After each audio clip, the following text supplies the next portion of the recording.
आपल्या कानावर आलं की आपल्या समोर येते त्या मोबाईलमध्ये असणारा कित्येक तरी फेक अकाउंट असणारा तो म्हणजे फेसबुक आणि ज्याच्यापुढे यूट्यूब असल्यासारखं वाटते तो म्हणजे यूट्यूब आणि मित्रांनो जिथे दिसते स्टोरी रील्स आणि स्टेटस ठेवले जाते ते म्हणजे व्हॉट्सअप आणि जिथे रात्रभर दुसऱ्याची ट्वीट ऐकावी लागते जिथे स्वतःचं काहीच चालत नाही आणि आईबाबाची गोष्ट सुद्धा ऐकत नाही ते म्हणजे ट्विटर असे काही सोशल मीडियाचे माध्यम आहे अनेक तज्ञांचं मत आहे की कित्येक तरी युगांचं आयुष्य झालं बुद्धिजीव देखील मत आहे हे तंत्रज्ञान युगांचा मार्ग भटकवण्यास काम येते अशा वेळी आपल्या देशाला महासत्ता बनवण्याचे काम हे लोकांवर आले आहे स्वतःही आणि या देशासाठी लोकांची भूमिका काय असायला पाहिजे खरं तर विचारांचा मंथन करण्याआधी मी स्पर्धक सोमंगला बालाजी जामकर या प्रकल्प विचार विषय मांडतो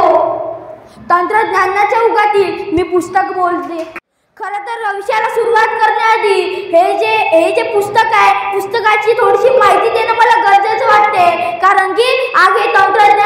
तंत्रज्ञानामध्ये संपूर्ण पुस्तक हे हरवलेलं आहे खरं तर जे पुस्तक जहाँ 23 साल के जवान शहीद हो गए थे जे फासावर लटकले त्यांची ते म्हणजे भगतसिंग राजगुरू सुखदेव यांच्या गोष्टी लिहिल्या जाते मग मित्रांनो 1991 साली युरोपियन सगळ्यात पहिली वेबसाईट खोलली होती 1997 साली 6 डिजिटल असे ॲप लॉन्च झाले होत्या आणि तसेच 2004 साली तसं म्हणायला गेलं तर फेसबुकची निर्मिती झाली होती तेव्हापासून आपल्या या सोशल मीडियावर युद्ध चालू आहे आपण जर ऐकलं असेल सोशल मीडियावर कसं युद्ध चालू असेल हे खरं तर हे आपण माणसात भेट असेल तेव्हा तो युद्ध असेल परंतु आजकाल ते सोशल मीडियावरच युद्ध चालू असतात मित्रांनो जसं आजच्या युगांचं मन व्हॉट्सअपला स्टेटसला दिलं आहे आजच्या युगांचं मस्तक हे फेसबुक मेसेजला हस्तक होऊन मुलींच्या फेक अकाउंटवर नतमस्तक चॅटिंग करण्यात नतमस्तक झाले आहे अशा वेळी आपल्या देशाला महासत्ता बनवण्याचं काम हे लोकांवर आलं आहे खरं तर मित्रांनो जे पुस्तक जिथे मित्रांच्या गोष्टी लिहिल्या जातात त्या पुस्तकाला सुद्धा तुम्ही हरवलेले आहे खरं तर हे म्हणजे तुमची आत्मकथा आहे कारण की जर तुम्ही ते पुस्तक जर भुलले तर या संपूर्ण जगात तुम्ही काही करू शकत नाही म्हणून मी म्हणतो ह्या तंत्रज्ञानाच्या युगातील हे पुस्तक हरवले आहे तर मित्रांनो आपल्याला पुस्तक हरवायचं नाही आहे तर खरं तर आपल्याला या पुस्तकाला उज्ज्वल भविष्य करायचं आहे म्हणजे की ते पुस्तक आपल्याला उज्ज्वल भविष्य करण्यात काम येते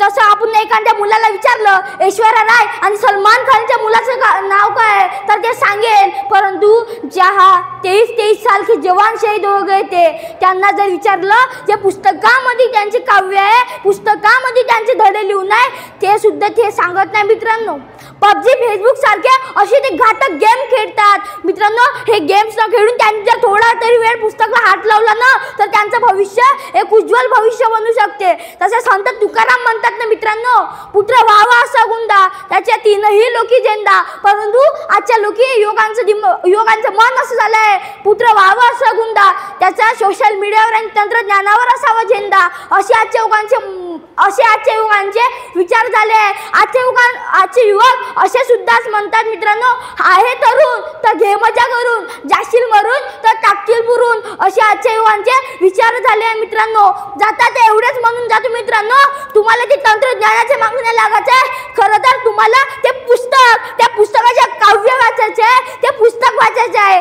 एवढे बोलून मी माझे 2 शब्द समाप्त करते धन्यवाद